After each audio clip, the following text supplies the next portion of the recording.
Welcome to another episode, episode 5 of our season 10 of The Leader's Edge. And we have received a lot of positive feedback already from our viewers around the world. And there are even some who want to join us, from America. So this is really positive news for all of us. And today, I am so honored and really privileged to have with us once more the man for all seasons, Mr. Colin Blackwell. He is known not only in Asia but in many parts of the world because of his rich source of knowledge and his generous sharing for HR. There are so many HR professionals out there who need our help, Colin, right? So let me just briefly introduce you to my very kind and generous host. Mr. Colin Blackwell is the founder and CEO of Enable Code. He resides in Vietnam, married to a Vietnamese. And I'm sure, Colin, you have a lot more before you put up your own company. I'm sure you went through other companies in the past. So please tell us a little bit more about that. Okay, well, I actually started a very long time ago. I was first in Vietnam in 1995. So when young Vietnamese ask me, how long I've been here, I can say longer than they have. But I was with PwC back then. I set up the HR consulting practice. I then kind of moved on from PwC to leadership roles in global HR and head offices in London and then in Germany. I came back to Vietnam in 2011. So I'm here for the long haul. And I'm doing various things. So one of them is under the World Bank and Ministry of Planning. I represent the private sector, so all the chambers of commerce, to the Ministry of Labour. So I give them technical advice and advocacy on any labour-related issues for the country. Also with Enable Code, that's helping people with disabilities get employment. So it's all very well, advising the corporates, but also we have to think about those who are more vulnerable. And as part of that, I'm also a member of a consortium out of Washington in the World Bank, which helps on these issues of getting disadvantaged people into the modern economy.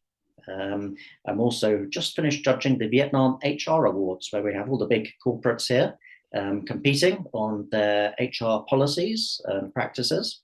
And that's absolutely fascinating every time that happens every couple of years. So full of the best practices available out there, but also, just for most companies, they're facing very similar issues. So the presentation I'm doing today is on a very popular theme, let's say. Before you go on, Colin, that was quite an impressive, rich experience of many years in the making. I just noticed recently, I saw in your Facebook post, you actually lived a few years in Russia. Is that correct? Yeah, very long time ago. So straight out of university, I did just over a year there. It was it was a very interesting place back then. I mean, it was that was the Soviet Union collapsing around that time, and it was the Wild East, and it was quite amusing. I mean, I wouldn't do that now. I'm old and sensible, but yeah, that was quite good fun at the time. And again, I was one of the first people there in human resources in the Western sense of it. Yeah, I found that really fascinating because you know where they are right now as far as the world state is concerned. But I'm not going to discuss that here. Really, honestly, a lot of viewers have been hankering to hear,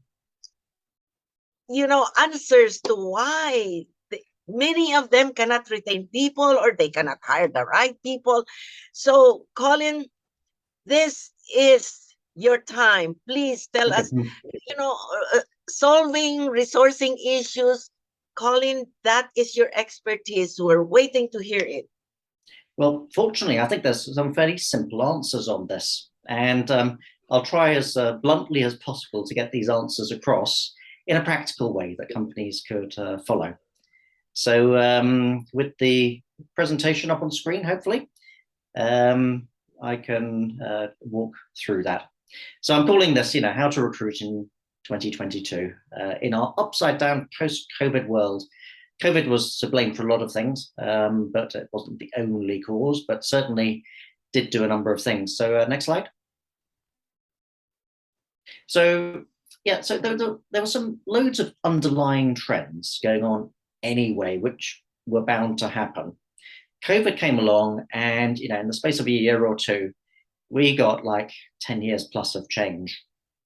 And it's good in a way, actually, because it really kind of like made it very apparent to us what it was. So all of the things we're seeing, yep, COVID really pushed it along, but kind of made us confront things. I mean, I like this quote from Einstein on the right here. So everybody knew it was impossible until a fool who didn't know came along and did it. So, we do have to think outside the box. Next slide. So, yeah, basically the rules have changed. I mean, two really big themes you're going to see in HR or business in general at the moment. Staffing shortages, this is absolutely everywhere, in every single country. And you hear so much about, the new economy, the gig economy. And the two things, unsurprisingly, are quite linked. One is the cause of the other, and also the solution. So next slide. So what we have now with this global recession going in, except in Vietnam, by the way, we've got 8.5% growth here in Vietnam, not to make anyone else jealous. But in many parts of the world, we have a very unusual supply side recession. So normally in a recession, the demand goes down and things are still readily available. This is an unusual one. And what it does is it turns the whole kind of thing about the power balance between a buyer and a seller, it turns it upside down. So I'm kind of joking a little bit here, but just showing, back in 2019, pre-COVID, you'd have the customer as king, the customer's always right, and the supplier who, be competing for that business. Now, for many things, the supplier is the one who can decide, whether or not they're going to supply, and the customer has to be nice to them. So it's gone role reversal on that. And next slide. You then see the same thing applies to the employment relationship in a lot of ways. So before, the employer was the one calling all the shots, and there was a queue of people for every single position vacancy. Now it's the other way around. It's the employee who holds the balance of power, as it were. So things have reversed, and this has some impacts over the market. Next slide. But the thing is, this isn't the first time we've had this. So going a little bit to the history books in Europe, as it were. So we had something rather unfortunate in Europe a long time ago, in the 1300s, called the Black Death, and it wiped out most of the population in Europe. And Europe back before then was a very traditional feudal society, very backward. There was no need for technology or anything like that, really. But with most of the population gone, even for simple farming, there was a shift in power. So the lords would have the land, the barons, the kings would have the land, but not enough farmers to farm it or do anything else for that matter.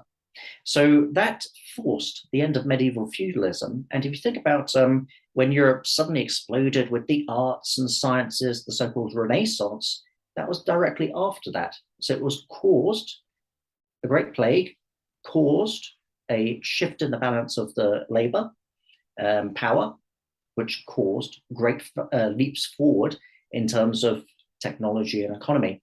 Next slide. And so something even more recent. So the Spanish flu that swept around the world almost exactly 100 years ago. And it did the same thing. So it killed also about an estimated 50 million. Some people say 100. And again, there weren't enough workers. So wages had to go up. And also the quality of work had to go up. And this was also seen as the end of the age of deferral, where, it was a very top-down power. And everything, think of when the communist revolution in Russia came about, 1917, and really pushed ahead. And then around, in the West, you had the rise of the middle class, which hadn't really been much of a thing before. So all of that was really fueled by the effects of a pandemic. So after that, we had what was called the Roaring Twenties. If you ever watch a film like The Great Gatsby, you'll see that. And again, that was an effect, a medium-term effect of a pandemic. So next slide. Then I've got the meme character here, Hide the Pain Harold. So what's the bright side of COVID? Well, it has in many ways reduced the workforce, but similar to the previous cycles, it has shifted the power from the employer to the employee, as I had in the previous slides. And a lot of inefficient things just have to go by the wayside. And then you get all these things like flexible employment. And long term, the technology and the economy does come better out, the whole thing out, stronger out of it, even if it's a little bit unpleasant at the moment. Next slide. So, okay, COVID came along and did some things. It wasn't the only thing that reduced the workforce. So, when I hear companies talking about, oh, we just can't recruit anyone, we've got so many problems, I kind of point out the window and say, well, look, there's still loads of people walking around out there. They haven't actually disappeared. So I kind of joke, that people weren't eaten by dinosaurs or abducted by aliens or something like that. Where are they? They're not in your office, but they must be somewhere. So they're working on gig contracts. They're working from home. They're working in the new economy. There was an example of this here in Vietnam, actually. I was having a chat with some people in software recently, and they were actually in gaming software, which is a big thing here in Vietnam. There's a lot of companies programming up that. And they started telling me about this new area of kind of paid esports and NFTs and things like that. And I found out something completely new last week, that there are these so-called gaming guilds. So these are groups of professional players who play for money. It's not gambling, but role playing or solving mathematical issues or whatever. And they're organized into these guilds, which are backed by venture capital. And I was like, well, that's really new. And they said, yes. And I said, well, how many people is that taking out the workforce? And they said, literally, every guild has tens of thousands of people. So, you suddenly have tens of thousands of people just on this thing I'd never even heard of being removed out of the highly in-demand technology workforce. There was another gig player in the international markets, and I hadn't really heard of them much. And I politely asked, how many workers do you have? And they're like, oh, we've got 1 million workers.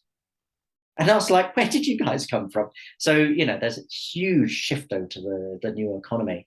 But of course, okay, some people were removed entirely from the workforce unfortunately, by COVID. So you have things like lockdown, depression, long-term COVID. So although the data is only just coming in, it's quite early days at the moment. On the next slide, I try and have a little bit of a crack at thinking about, trying to quantify a little bit the COVID effect. So I'm picking on US data here, just because it's more abundant than elsewhere. So some of the indicators were saying about 30% of people would want to continue working from home, at least partially going forward. They won't come full-time back into the office. About 30% were entirely reevaluating their careers, although there's some early signs that the recession is pulling them, like it or not, back into their old jobs. There was obviously with the lockdowns, people were suffering from mental issues. There was a big raise in addiction rates. I don't know the exact number, but you can imagine that was quite a big impact on taking people out of the workforce. And another one with COVID is they talk about the neurological symptoms of COVID. So even if you have a very mild case, it can do something to the brain. And about 30% of people on the studies are showing, some brain effects from it, like brain fog. But this could be something really impactful going forward, because, I've had COVID, 4 or 5 times now. If I go back to Europe on holiday, I'm guaranteed to get it, right, over Christmas. And if every single time there's a bit of a chance it's going to mess up your brain, and you just keep on getting it many times a year, like a cold, you can imagine what that will do to the workforce. That could seriously reduce things. Now, in the US, they were putting some early estimates of people with very clinically identifiable long COVID, where it really is struggling to go back to work. And they're putting that number at 5 to 10 million, which is a lot of people. Of course, very sadly, 1 million people died in the US as well from that. And another one I saw a medical paper on recently was cortisol, a bit like adrenaline. It comes out the adrenal gland and manages our natural levels of stress and motivation chemically. And they found that people who'd had COVID, especially a severe case, their cortisol level was halved, which could result also in then loads and loads of people just not being particularly motivated chemically to do work. So COVID, yes, it has had a very direct impact on reducing the workforce, sure, but the other changes are underlying added on top of that as well. So next slide. So, okay, what's the solution? Good news here. There is a simple solution in my view. So the workers have gone somewhere, they haven't disappeared. So you've got to recruit where the remaining workers have gone to. And then you've got to give them the types of jobs and contracts they will accept. I mean, it's, fanfare of trumpets there, rabbit out of a hat. But okay, as far as I can tell, it's as simple as that. Next slide. So looking at it a little bit more scientifically, this is a kind of a business model I just drew up to explain, the options facing a company. So on the left-hand side, so this is if you want to add resources to your company because there's a shortage, what can you do? So on the left-hand side there, you've got the two gray boxes, which is the old-fashioned way of doing it. You either take on a 9-to-5 employee traditionally in the office, or you'd, in some cases, go to a supplier. Now, imagine you've got a competitor out there who's already kind of clued up on ecosystems and gig and agile, and they've got loads of other options they can do. They could put that out to a freelancer. They could go to an absolute business partnering. They could outsource it. They could digitally transform it. They could automate it. So a modern company, you can see the range of tools and levers they have at their disposal is several times more than a old-fashioned company. So this is why you get these gig, platform play companies, especially in the tech space. They come out of nowhere and are massive all of a sudden because they have this huge advantage in how they can resource. And if you're in a supply constrained market and you can go to market with a product, well, you win. Next slide. So although it's often the HR department that gets beaten up because of the resourcing issue, I mean, I've met some HR people here and talked to them elsewhere, where the toolkit they're being given to operate with just isn't fit for purpose. So they're told, go out to the traditional market, put out a few job adverts, and ask people to come in the office. And then they get blamed when that doesn't work for them, because with that model I just showed, it's HR not operating alone. So, you've got to link in with the IT department around, that HR can actually drive the transformation process and tell IT what to do. If you're bringing in external providers for suppliers, you have to talk to purchasing, finance, you have to have an overall view of the cost of paying people to do stuff. So if they're doing it as an outsource provider, a supplier, or an employee or a gig worker, it's all the same, category overall, and finance should have that in their consolidation system. And I've seen in the HR awards just this last few days, I've seen very good examples of companies here in Vietnam driving that process through their HR department. So the HR department is even persuading the CEO to do the transformation. And there's one company, the transformation department was 2 HR people and 1 IT person, leading that across the organization. That's what HR can do. Next slide. So, just an example of this, and part of this World Bank thing I was doing out of Washington on helping disadvantaged people into the workforce, there was Microsoft Philanthropies very nicely presenting to us. And they gave a very good example about why the old-fashioned way doesn't work. Now, Microsoft and all those guys, they're very good at these ecosystem plays. So they estimate there's only about 300,000 AI programmers available in the whole world at the right level. And more than half of those are taken up by the big players. So just on the right here, you see people like Amazon and Apple and Microsoft themselves, what their budgets are. So of course they scoop up the majority of that workforce. Now there's millions of positions in demand. So imagine if you're like a major American bank or something like that, and you want to recruit an AI programmer, there's a massive discrepancy for all the effort you want to make between supply and demand. And that was even before COVID.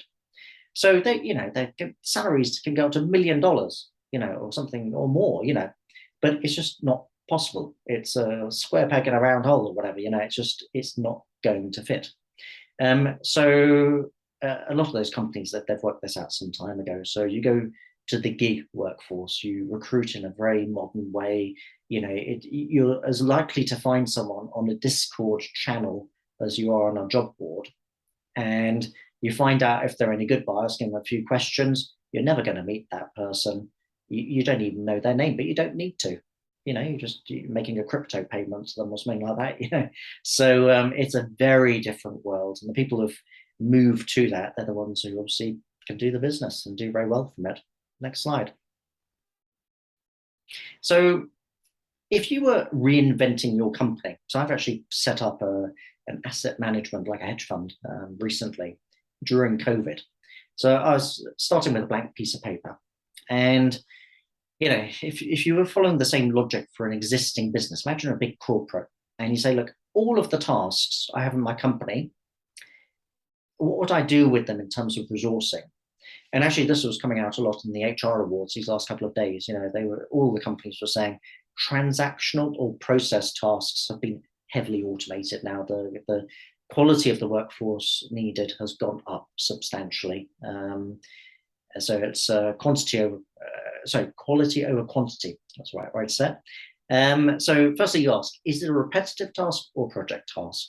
If it's repetitive, then automate it. Just give it to the computer. The computer's going to be perfectly happy doing it.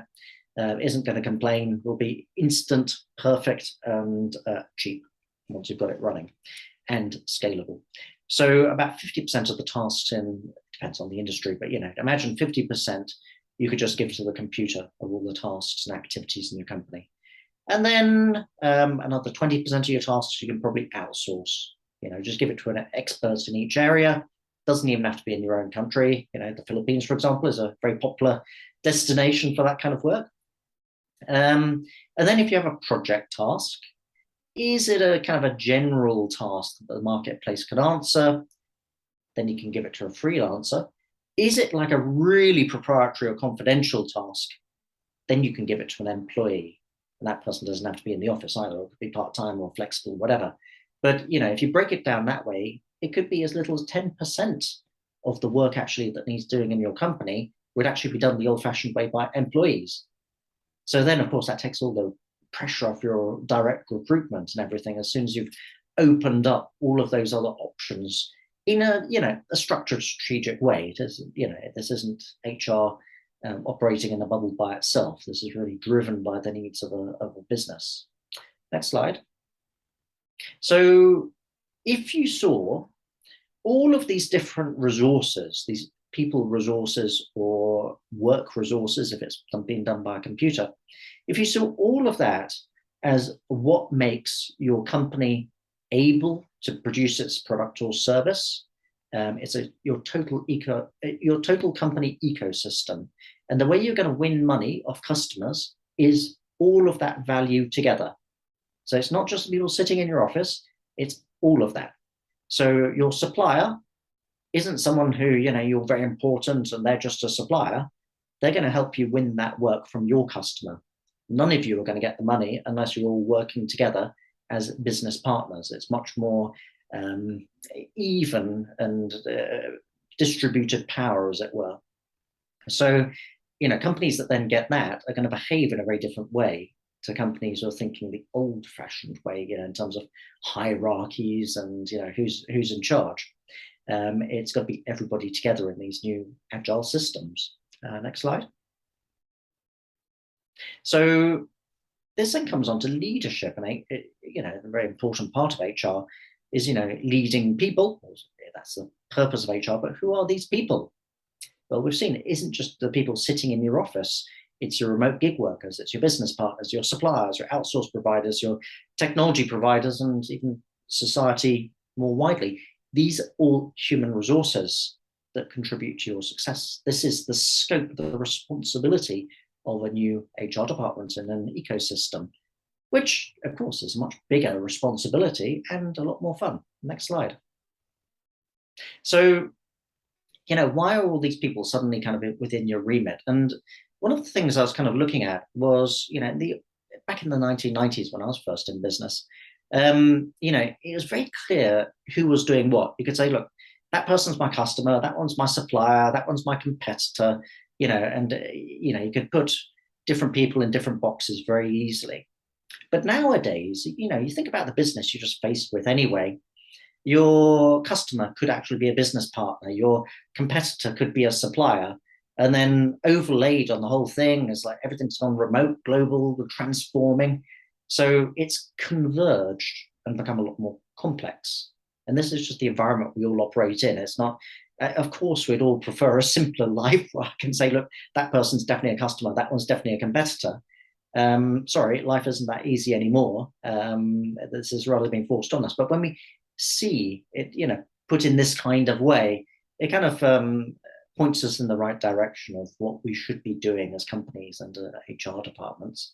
Next slide.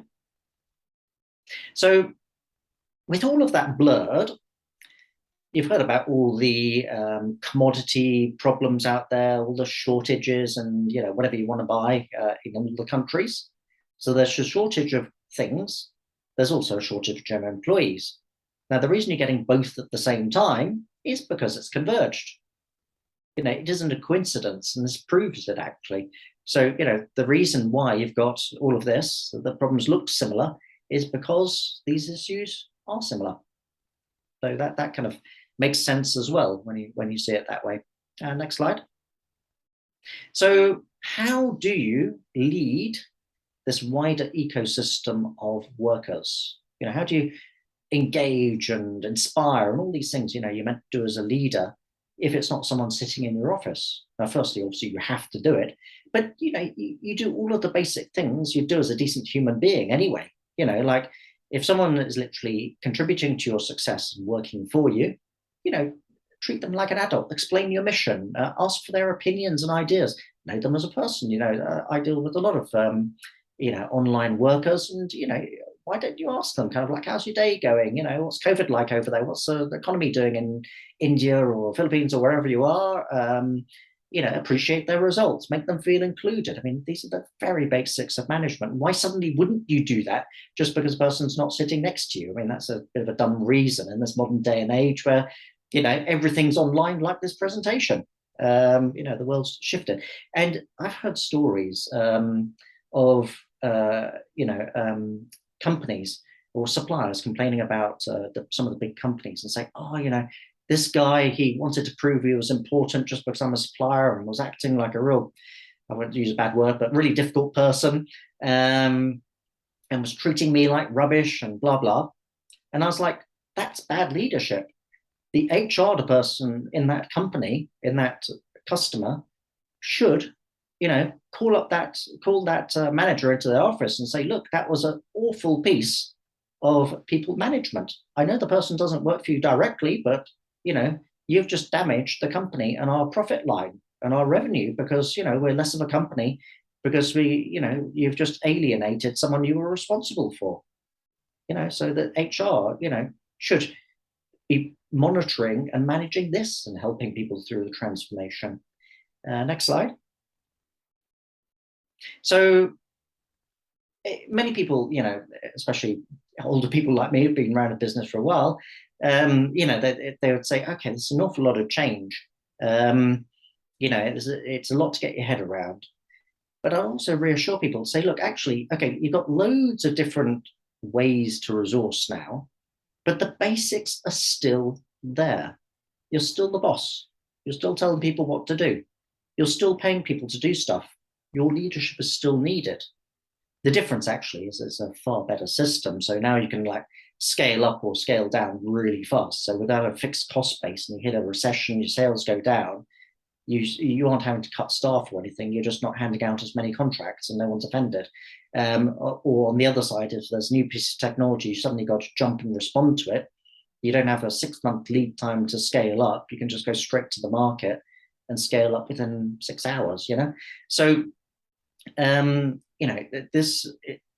underlying question I challenge people with is, why would you treat workers differently based just on their contract type? So I had someone working for me in another country, and the lawyers were hassling me saying, oh, if someone's working for you, the guy had started as kind of part-time freelancer, but then ended up working pretty much full-time. And they were saying, oh, this could be a permanent establishment issue. There could be social security application. And then I was getting foreign contractor tax here and stuff like that. And I just asked him, I said, look, can you bill me from a company? And he said, actually, he was thinking of actually starting a company so he could do other stuff as well. So he did set up the company and started invoicing me B2B, which helped him more legal problems. And did I treat him differently the next day as soon as he sent me an invoice from a company rather than for his own work directly? He's doing exactly the same thing. He's exactly the same person. Why would I treat him differently? And actually, because we'd been flexible, he was then saying, oh, well, based on the volume of work you're giving, he's thinking now of taking on a couple of staff. So I get more resources, which are also going to be good because the guy's brilliant. So, solving one problem actually gave me several different advantages. And of course, I didn't treat him different from one day to the next. I've got exactly the same issue with another worker at the moment who's moving to full-time and the contract type. And I don't know which kind of contract type is going to work for him and me. But of course, it's still the same person and the same stuff. It's not going to be different, and if in a company, one person is dealt with through purchasing and the next person dealt with through HR, that's illogical because it could be the same person doing the same stuff, So whatever happens at the organization within a company, they've got to get their heads around as well. Next slide. And, all this stuff about agile and ecosystems and all that, just to bring it back down to earth about how important this is.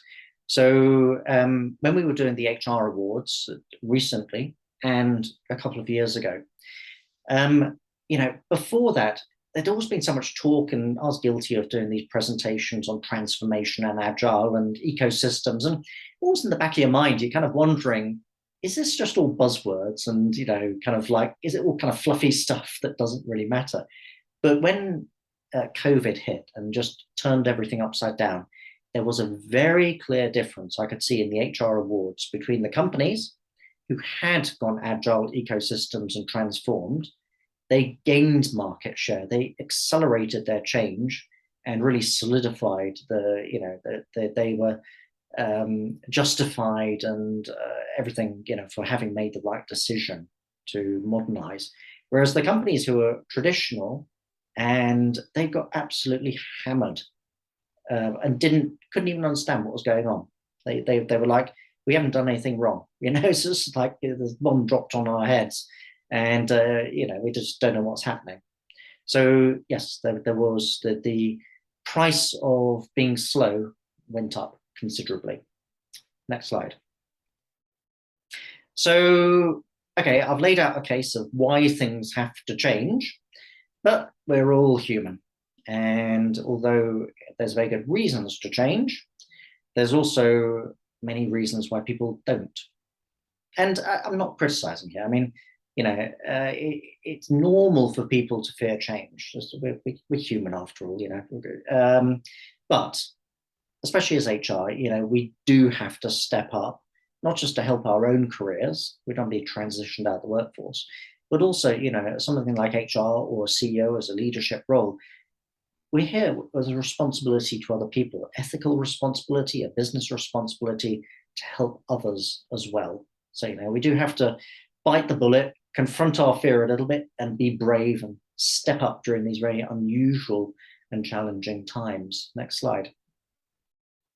So I've seen some companies who haven't moved with the change. And what happens is, the work is harder. So they have unhappy staff and the turnover is really high. I've seen numbers, like 30, 40, 50, 60% turnover in this last year. And then they can't recruit the replacement staff. Then their actual revenue of their company starts being hit. They start turning away clients and losing revenue. The remaining staff who are loyal or competent, they have to cover the work of the people who can't be recruited. So they start working ridiculous hours. And then, of course, again, people being human, you can't sustain these ridiculous hours and high stress and burnout. And of course, your health goes. And I've literally seen people in these kind of positions, and they're like working like crazy. They don't have a chance to scratch themselves. And then they're getting sick all the time, and like they haven't seen their family. And I'm like, oh my God, what poor people. And all you got to do is just be a little bit flexible and change those contract types, then bring in the resources, bring back your revenue, you're future proofed, and you got your life back. And for companies who are resisting this kind of change and transformation, I kind of see it as these scales. I mean, how desperate do you have to be to change? And hopefully, you can move forward to the modern way without being, really beating yourself up before you get desperate enough to change. So, that there's no choice in making the change, but, how easy are you going to make it on your life? Next slide. So again, just to repeat, I see this as a very simple solution. Again, you just need to recruit where the workers have gone to and give them the type of jobs and contracts they will accept. Simple as that. Simple, clear message. Next slide. Next slide. Yeah. So again, with change, you're kind of wondering, well, is this safe? So just kind of joking a bit here with Mr. Bean, it's kind of like, why not copy other companies that are already doing this successfully?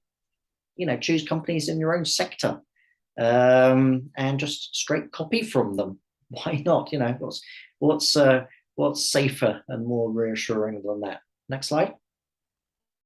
So I'm just picking on a few companies here. I just did a bit of a random internet search of companies who seem to be doing this well and very visibly. So my old company, PwC, their talent exchange operating in the US, introducing great minds to great opportunities, a new kind of work marketplace. So this is all freelancers going into a very blue chip company on a very skilled area. So, if they can do it, others can. Next slide. Unilever, wonderful company. This is one of their, they're advertising through a channel called Rat Race Rebellion. I mean, it's like very changed, and they've obviously taken that step. Next slide. And here's one actually I got a bit involved with because on the tech company, we're a partner with here in Vietnam and in other places, Amazon, when they're selling cloud computing, they're actually held back from selling more cloud computing services because there aren't enough people out there to implement it, and their clients don't have enough people to maintain it. So the staff shortage actually, affects their business. So they look how to solve it. So they said, well, actually, let's do some social good while we're solving this. Because it's a new piece of technology, anyone can learn it. So they offer a 12-week course for free. They do this in the Philippines as well as Vietnam. I think about 50, 60 countries now. And they say, look, we're looking for non-traditional sources of workers. So disabled, disadvantaged, people moving out of other sectors, anything. The person just needs to be literate, smart, handle a computer, and they'll teach the rest. So 12 weeks, free training, and at the end of it, a really good well-paid job, which is future-proof. In Vietnam, it was starting with just cohorts of like 25 people at a time going through that training. And then I saw, just chatting with them, that one of their clients had asked for 5,000 people. So, I actually wrote an article in the Vietnamese newspapers about this, just saying if I was a young Vietnamese person now, with these kind of opportunities, how wonderful would that be? That what one can do if you understand where it's all moving to, both as an individual, but obviously these are companies. And Amazon, what, the biggest company in the world? Why are they the biggest company in the world? Because they do this kind of stuff. I mean, it all fits together. And again, if you're unsure as a SME, as a corporate, as a traditional company, does this work? Well, why is Amazon bigger than you if it doesn't work? It's simple like that. Next slide. Next slide. Yeah. So just kind of leaving really with a bit of this kind of thought. So change can be beautiful when we are brave enough to evolve with it, and change can be brutal when we fearfully resist. And this, of course, I was talking before about natural human reactions and so on. But when we're dealing with a success or failure of business, revolves around this ability of humans to change. And who leads people change? The HR department. This is the mission. This is where HR has to step up to. If they're like an admin person waiting to be automated themselves, they're not going to be able to help with a very important thing like this. So, it's a bit of a call out to the HR profession as well. And some people do this incredibly well already, but this is certainly what we can all aspire to as both leaders and HR people. So that's my parting thought. Happy to have made this presentation, and I hope I've made the case fairly clear for just some simple changes. I mean, literally, I've had, after similar presentations I've made, a couple of CEOs did come up to me and say, look, thanks, that was a clear message. One of them, he'd been trying to recruit a key person here in Vietnam for 6 months. He eventually got someone. They resigned in the first week. And before going absolutely crazy, he remembered what I said and was like, went back to her, and it's not black and white of kind of like, it's a full-time job in the office or nothing. He said, look, could you do the key part of this job freelance from home? And she was like, yeah, of course. And then it's worked wonderfully ever since. So it's that kind of thing, it's good to get that kind of feedback, of course. So it's a simple move. I hope I've kind of given the background of why it's simple, and that helps somebody as well.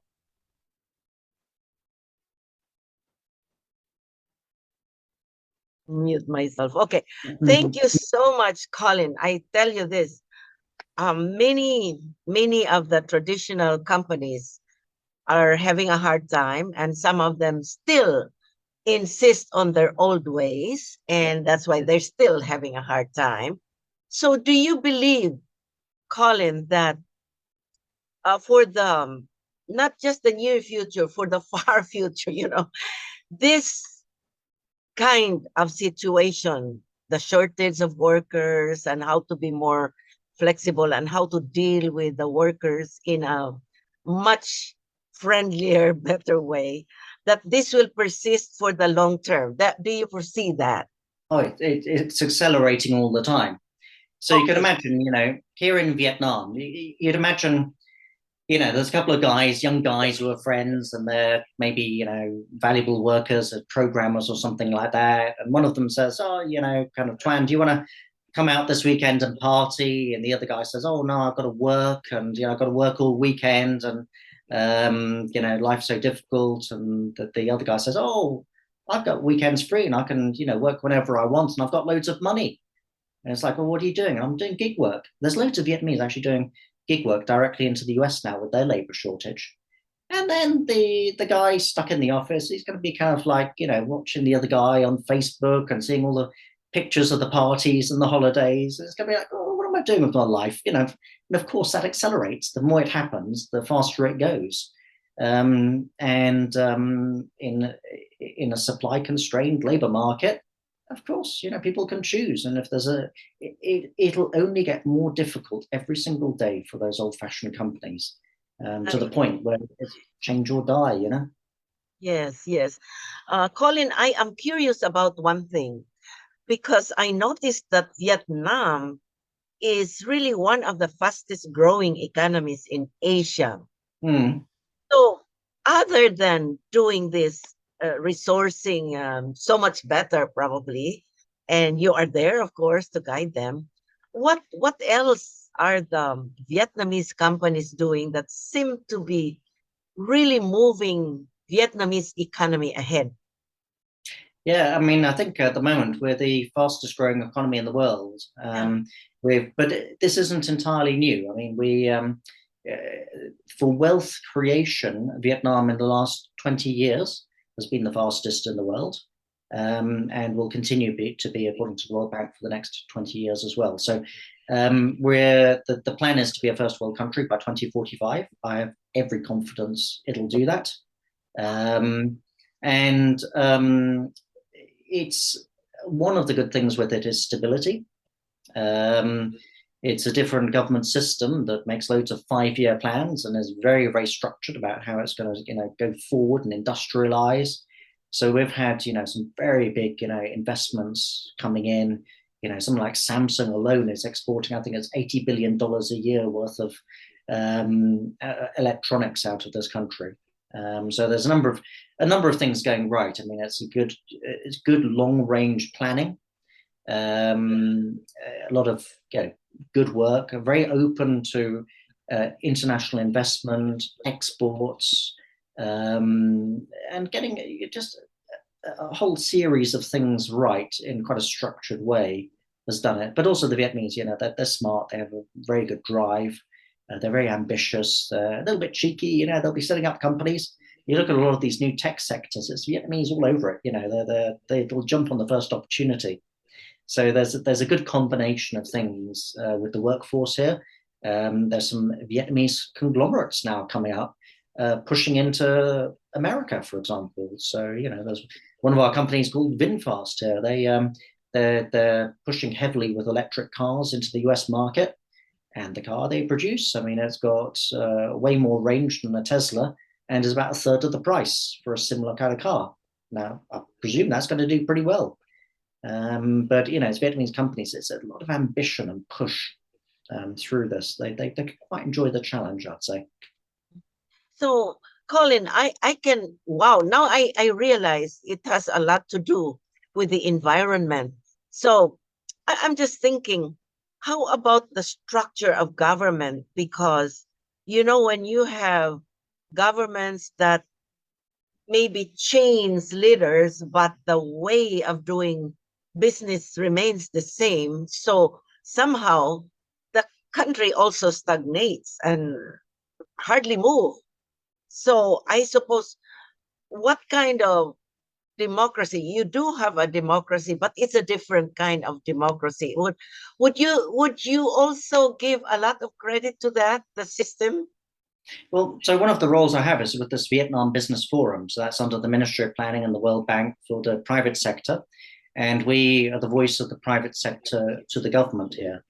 So I work a lot with the Ministry of Labour, with the Ministry of Planning, and my colleagues work with the various ministries.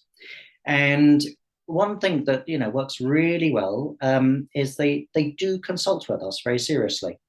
Okay. So once or twice a year, I get an opportunity to pitch to the Prime Minister for the pressing issues of what I think would be of benefit from the private sector view on labour policy. I was with the new labour code in Vietnam. I was very closely involved in helping draft that, and I was bringing in expertise. There was a section on diversity or child labour, and I got UNICEF involved, and they were checking through it. And then it goes round and round circles with all these consultation processes where they're listening, they're being very diligent. It's not very fast, but it's very thorough, and the end result they get is very consistent. So it's just building on that without. Yes, it's always moving forward, but not like random shifts. So it's very well considered. There's a balance of power in the system, and it's consultative. So I get to present to the Prime Minister here. Now, if I was back in England, would the Prime Minister be listening to me? I don't think so. So it's actually more consultative here in a way, and bringing in very openly all of the external expertise and a balance of opinions. One time I was in front of a National Assembly committee on a particular issue, and of course I was going to say one side of things from the private sector. So they brought along another European who was going to say something from the union and social perspective to balance it, because it would have been unfair if only one European could put one view without hearing the opposite side as well. And they'd all sit there and listen to it, and then they'd have loads of different views come in, and then they'd all think about it, they'd ask more questions, it'll go through different reviews, and it's a very long range planning.